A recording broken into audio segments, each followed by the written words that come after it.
مرحبا بكم متتبعي الكرام، سعيد بلقياكم في هذا الموجز الإخباري، وهذه أبرز عناوينه. بتطوان إيقاف 3 أشخاص متورطين في التحريض عن الهجرة السرية.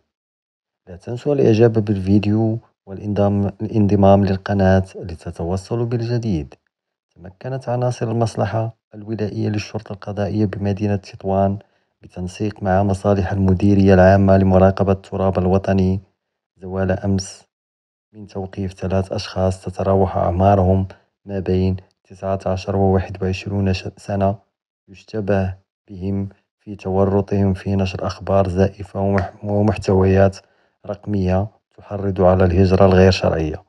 وكانت مصالح اليقظة المعلومية للأمن قد رصدت منشورات رقمية تزعم تخفيف إجراءات المراقبة الحدودية وتحرض مستعملي مواقع وتطبيقات التواصل الاجتماعي على الهجرة الغير شرعية، حيث أسفرت الأبحاث التقنية والتحريات الميدانية عن تشخيص هويات المشتبه فيهم وتوقفهم بمدينة تطوان.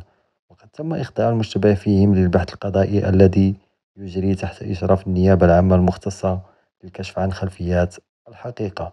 وتأتي هذه العملية الأمنية في سياق الإجراءات المشددة والمجهودات المكثفة التي تبذلها مصالح المديرية العامة للأمن الوطني والمديرية العامة لمراقبة التراب الوطني لمكافحة شبكات الهجرة الغير مشروعة.